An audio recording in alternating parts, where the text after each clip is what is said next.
그러니까 방식 처리라는 것은 부식 방지 처리를 뜻하죠.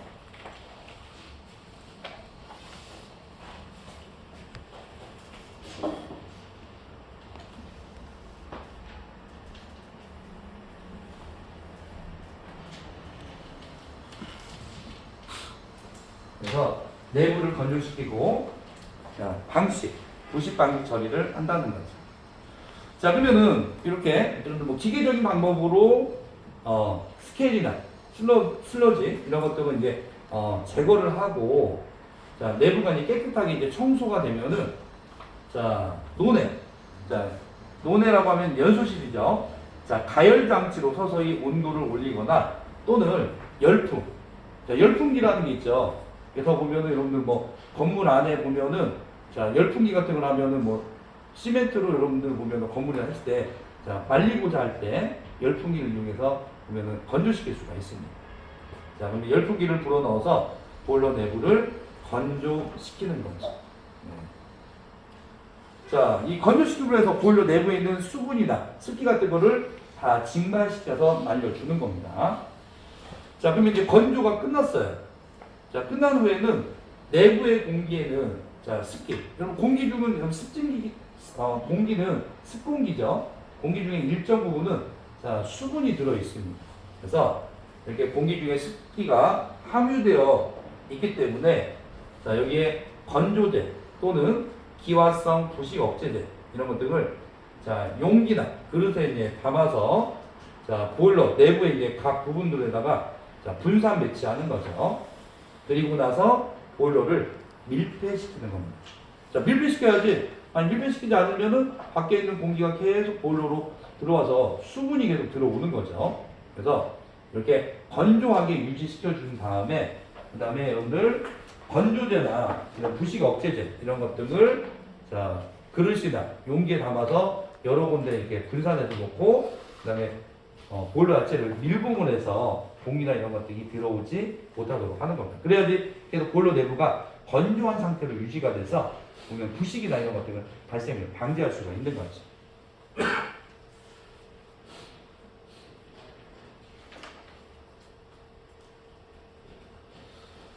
자, 그 다음에 이제 VCI, 이게 이제 기화성 부식 억제제라고 했죠. 네. 자, 이것을 보일러 내에 밀폐시켜 보존한다. 그래서, 자, 기화성 부식 억제제를 집어넣고, 그 다음에 보일러를 밀폐시킨다는 거죠. 네.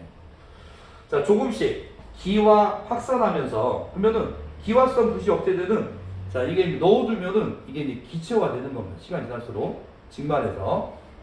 자, 그러면서 강철제 면에서 부착해서, 자, 부식을 방지하는 역할을 하는 겁니다. 네.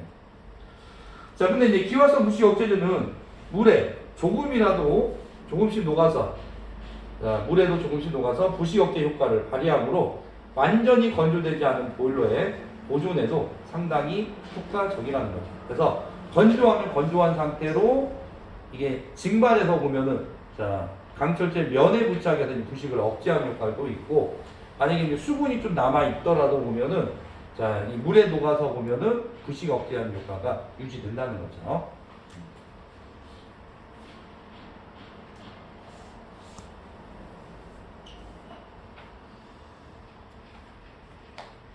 자, 여기는 이제 건조제 및, 자, 기화성 부식 억제제 사용량의 일예를 들어왔습니다. 근데 이것도 객관식 문제로 한번 문제를 냈어요. 객관식.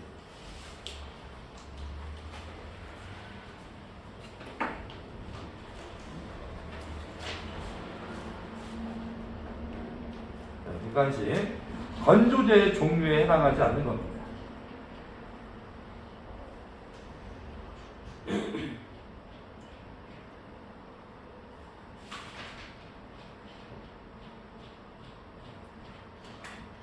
자, 건조제 보면은 종류에 해당되지 않는 거. 자, 그러면 이제 문제는 이렇게 됐어요. 1번, 2번, 3번, 4번, 5번. 네. 자, 그래서 건조제 종류가 아닌 건 뭐죠? 생석괴, 실리카괴, 염화칼슘, 활성알루미늄. 그 다음에 VCI 하면은 어떤 게 해당이 안 될까요? 그렇죠. 이거는 기화성 부식 억제제이기 때문에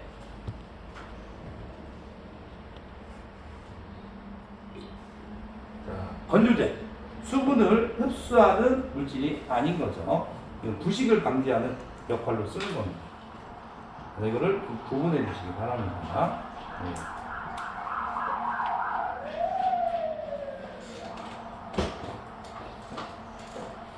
자, 그 다음에 이제 사용량이 좀 정해져 있어요. 그래서, 자, 내용적. 용적 보면 1세제곱미터당, 자, 생석계는 3kg, 그리고 실리카계는 1kg, 염화칼슘은 1.3kg, 활성 알루미나는 1.3kg, 그 다음에 기화성 부식억제제는 0.05kg. 그래서 1세제곱미터당 사용량이라고 보시면 됩니다.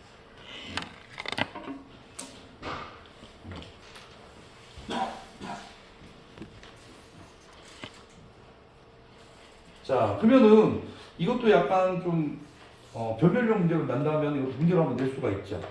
그러면은 만약에 자, 내용적이 보면은 10세제곱미터에 그러면은 자, 실리카겔은 몇 킬로그램이 들어갈까요? 네. 그렇죠. 10배가 되니까 10kg이 되겠죠. 그래서 여기 이런 표에서도 간간히 좀 외국평가에서 문제가 좀 나오기 때문에 이것도 한번 체크 한번 해주시기 바랍니다. 네.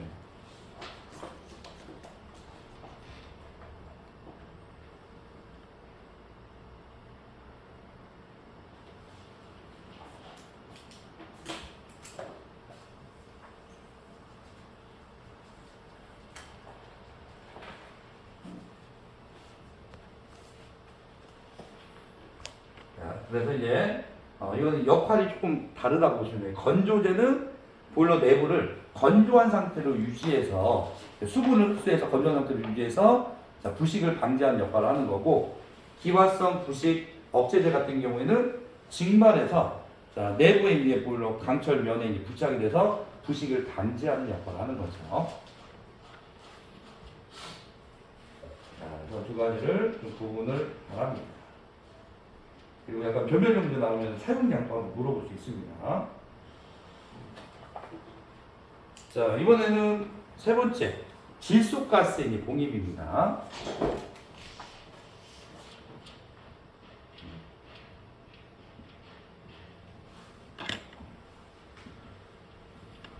자, 여기서 이제 질소가스의 봉입이라고 했으니까 질소가스의 봉입법에 대한 내용입니다. 네. 자, 여러분들 보면은 건조보존법 중에서 보면은 장기보존에 보면은 질소가스 봉입법이 있었죠. 그래서 질소가 보면 불활성 가스이기 때문에 산소와 반응하지 않습니다. 그리고 부식을 일으키지 않기 때문에 여러분들 뭐 과자나 이런 것들 오래 보존하려면은 봉지 안에 있는 질소를 충전해 놓는 거죠. 때에 따라서는 여러분들 과자보다 이제 질소가스가 더 많기도 하죠.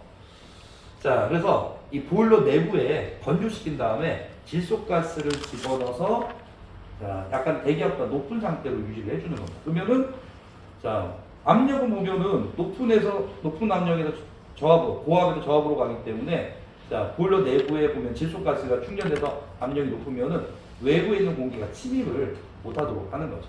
그래서 자, 보일러 내부를 부식을 유지하는 방법이죠. 자, 그러면은 이 질소 가스를 봉입하고 자, 집어넣어서 이제 좀 밀폐를 시킨다는 겁니다. 자, 건조하게 보존하는 방법입니다. 자, 보일러 소화 후, 소화라는 것은 여러분 작업자가 보면 보일러 운전장치를 눌러서 보일러 버너 있는 불을 끄는 건 이제 소화라고 하죠. 소화 후에는 잔유 압력이 보일러 내에 남아 있습니다. 그래서 여러분들 보일러 가동 정지 순서에서도 보면은 보일러를 운전을 정지하고 보일러 내부의 압력이 얼마까지 떨어질 때까지 기다린다고 했죠? 그렇죠. 1kg/제곱센티미터 이하까지 떨어진다고 했죠. 만약에 보일러 내부에 압력이 있는 상태에서 주중을 잠궈버리면은 자, 압력이 있는 게 갑자기 이제 줄어들면서 갑자기 물을 급수를 흡입해가지고 만수위가 될 수 있다고 했죠. 자, 그래서 보일러가 이제 소화 후에는 자, 잔류 압력이 남아 있습니다. 자, 이때 질소가스를 압입해서 보일러수와 증기를 배출시키면은 효과적이다. 그래서 보일러 내부에 압력이 있을 때, 압력이 있다는 것은 밀어내는 힘이 있다는 겁니다. 이때 자, 질소가스를 집어넣게 되면은 보일러수와 증기는 배출이 되고, 자, 그 빈 공간으로 보면은 여러분들이 질소가스가 이제 들어가게 된다는 거죠. 자, 질소가스통과 연결해 두고, 자, 드럼, 여기서 드럼이라고 하면 보일러 본체를 가리킵니다.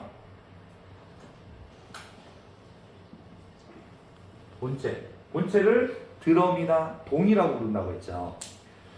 자, 보일러 본체 압력이 3.5kg/제곱센티미터 이하로 자, 떨어질 때까지 자, 질소가스를 집어 넣는다는 거죠.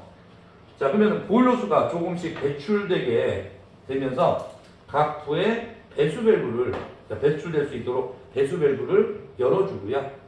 자, 배수가 자, 물이 이제 밖으로 내보내는 게 거의 끝나는 무렵에는 자, 국부 가열이 일어나지 않도록 자, 가설이라는 것은 이미 설치되어 있는 시설에 더 추가적으로 설치하는 것을 뜻합니다. 자, 가열 장치를 분산 배치해서 가열을 한다. 자, 그러면 이건 무슨 얘기냐면은, 자, 여러분들 아까 열풍기 같은 거 있었죠. 보일러 만약에 내부를 좀 이게 건조하게 유지시켜 주고 싶어요. 그러면은 따로 이런 가열 장치라든지 또는 열풍기 이런 것들을 이용해서 자, 보면은 보일러 내부를 건조하게 보면은 해준다는 거죠. 가열해서. 네. 그래서 이제 분산 배치해서 이제 가열한다는 거죠.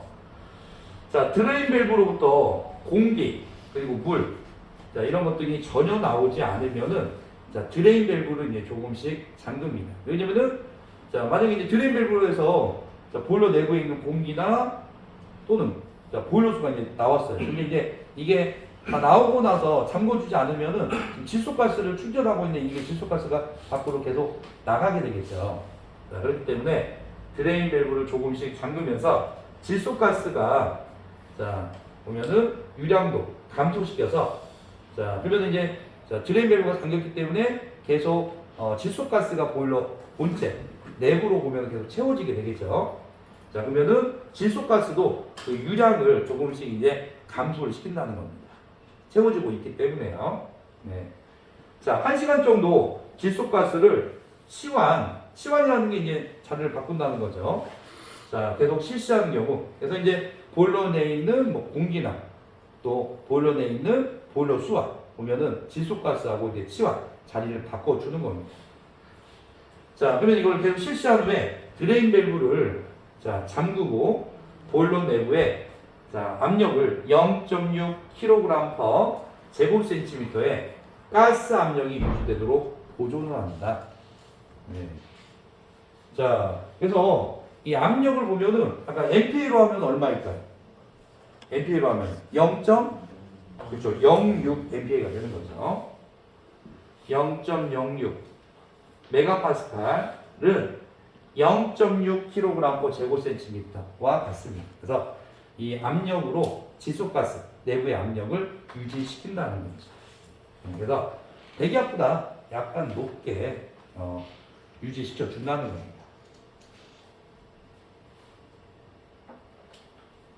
자, 그래서 아까 여러분들 세 번째, 네 번째는 내용이 이거예요. 네.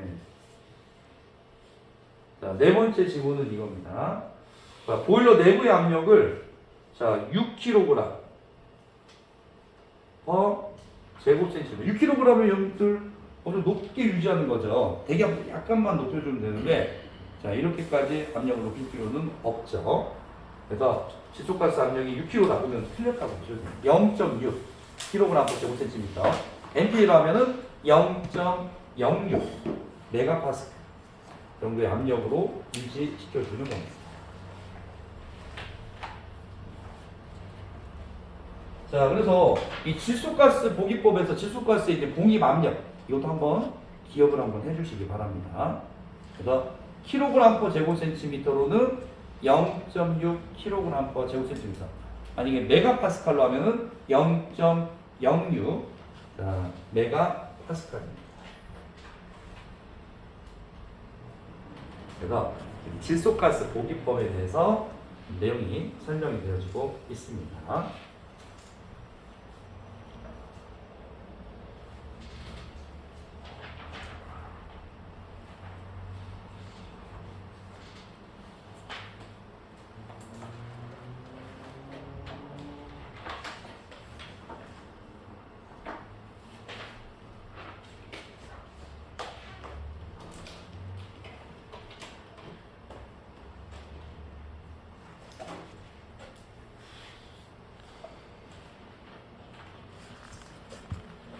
자, 그 다음에 세 번째는 보존 중 방식 처리입니다. 자, 이 보존 중에 있는 방식 처리는 이거예요. 자, 지금 휴지 중입니다. 그래서 이렇게 질소가스를 이제 봉입을 한다든지 또는 여러분들 이제 뭐 석회, 밀폐 건조법 등으로 해서 석회석이나 이런 것 등을 집어넣거나 또는 뭐 기화성 부식 억제제 이런 것 등을 집어넣어서 여러분들 부식을 억제하고 있어요. 근데 그대로 놓고 방치하는 게 아니라고 했죠. 아니 건조제를 넣었어요. 근데 건조제가 이 보일러 내부에 있는 수분을 흡수했어요. 그러면 능력이 떨어지겠죠. 그러면은 일정 시간 간격으로 또는 일정 간격, 날짜 간격으로 자, 건조제나 이런 것들이 성능이 유지되는지 이런 것들을 살펴보고 만약에 이제 필요하면은 교체를 해줘야겠죠. 자, 그거에 대한 이제 내용이라고 보시면 됩니다. 자, 만약에 이제 건조제를 사용해서 이제 보존하는 경우입니다. 자, 그러면은 보일러 내부를 건조하게 유지시켜 준 다음에 자, 곳곳에다가 이제 여러분들 실리카겔이라든지 또는 여러분들 생석회라든지 이런 것들을 자, 그릇이나 용기에 담아서 곳곳에 넣어둬서 이거를 이제 건조하게 유지해준다고 했죠. 자, 보통 이제 보존 후에 약 일주일이 이제 지나면은 흡습, 자, 습기를 이제 흡수한 상태에 이제 점검을 해줘야 됩니다. 그래서 만약에 흡습 능력이 감소되었다, 그러면은 자, 건조제 교체를 해줘야 되죠. 네.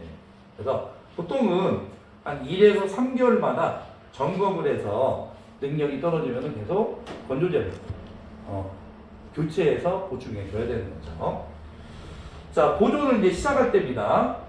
자, 건조제를 조금만 넣은 경우에는 점검 일자를 앞당겨서 해야 된다. 점검을 뭐 길게 잡는 게 아니라 만약에 양에 따라서 보면은 기간을 좀 정해두는 게 좋죠. 만약에 양을 많이 넣었어요. 그러면은 조금 이제 점검하는 일자를 좀 길게 잡고, 만약에 처음에 보면은 건조제를 적게 넣었어요. 그러면은 좀 앞당겨서 보면은 빨리 점검을 해줘야 되는 거죠. 자, 두 번째는 자, 질소가스를 보기해서 이제 보존하는 경우입니다. 자, 이때는 압력을 점검합니다. 압력이 보면은 자 0.6 kg/제곱센티미터 그 정도 압력을 유지한다고 했죠. 자, 근데 압력을 이제 점검했더니 자 0.14 kg/제곱센티미터 이하가 됐습니다. 그러니까 압력이 좀 떨어진 거죠. 0.6에서 0.14로 떨어진 거죠. 그러면은 다시 자 질소가스를 더 보충을 해서 0.6 kg/제곱센티미터까지 승합 압력을 높인다는 거죠. 자, 그래서 이제 건조보존법은 자 건조 상태로 그냥 방치하는 게 아니라 건조제 주기적으로 이제 교체해서 자 이렇게 건조제가 수분을 흡수할 수 있도록 능력이 유지되도록 계속 관리를 해줘야 되는 거고요.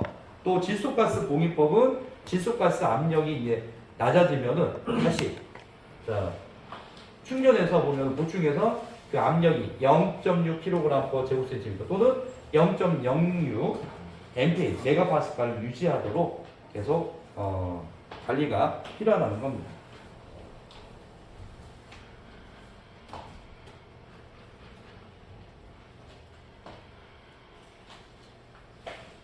자, 그다음에 이제 67페이지 보시면 보일러 이제 운전 시작 한번 보죠. 자, 건조제를 사용해서 보존하는 경우, 자, 이제 운전 시작이면은 이제 휴지가 이제 다 끝났어요. 그러면은 다시 이제 보일러를 가동을 하려고 합니다. 자, 이때 이제 운전 이제 준비 단계라고 보시면 돼요. 자, 건조제를 사용해서 이제 보존하는 경우입니다. 자, 그러면은 산소 결핍에 의한 위험을 방지하기 위해서 자, 작업원이 들어가기 전에 산소 농도를 꼭 측정을 한다. 왜냐면은 만약에 여러분들 자 밀폐되어 있고 지금 안에는 보면은 건조제를 넣어서 건조한 상태죠. 근데 그 상태에서 작업자가 그냥 아무런 뭐 장비도 없이 그냥 들어가면은 만약 산소 농도가 낮다 그러면은 바로 그냥 기절해 버리는 거죠. 사망할 수가 있는 겁니다. 그래서 반드시 산소 농도를 체크한 다음에 그 다음에 이제 들어가 줘야 됩니다. 만약에 이제 산소 농도가 만약에 부족하다 그러면은 환기를 시켜서 이제 하든지 아니면은 송기 마스크 있죠. 송기 마스크라는 게 보면은 산소를 공급해 주는 마스크입니다. 이걸 착용하고 이제 들어가야죠. 자, 그래서 가장 좋은 거는 산소 농도를 측정해서 정상적인 산소 상태인지 보통 이제 공기 중에 보면 최적으로 보면은 21%가 이제 산소가 이제 들어가 있어요. 자, 보일러 내부에 부식 여부를 들어가서 이제 직접 확인을 해야 되는 거죠. 그리고 건조제 또는 기화성 부식 억제제 이런 것들을 다 일일이 꺼내줘야 됩니다. 사람이 들어가서 꺼내줘야 된다는 거죠. 자, 두 번째는 질소가스를 이제 봉입한 경우입니다. 자, 반드시 질소가스를 공기와 치환하고 난 후에 공기와 보면은 자, 바꿔준다는 거죠. 자, 작업원이 보일러 내부에 들어가서 부식 등의 상태를 확인한다. 자, 여러분들 질소가스를 이제 봉입한 상태에서 밀폐를 시켰어요. 그러면은 자, 이 안에는 산소가 있나요, 없나요? 없죠. 산소가 없죠. 그 상태에서 만약 들어가면 이제 질식사에서 이제 사망하는 거죠. 그렇기 때문에 반드시 질소가스 봉입 후에 만약에 자, 작업원이 들어가는 경우, 보일러 본체 안에 들어가는 거죠. 경우에는 반드시 공기하고 질소가스하고 자리를 바꿔서 치환시켜서 환기를 시켜서 자, 공기가 이제 충만한 상태에서 들어가야 되는 거죠. 네. 자, 그래서 작업원이 직접 들어가서 보면은 이런 부식 상태 이런 것들을 일일이 한번 확인하는 겁니다. 그래서 조명 시설이나 이런 것들을 두고 안에 이제 내부 상태가 어떤지 관찰을 하는 거죠. 자, 이렇게 이런 과정에서 이상이 없으면은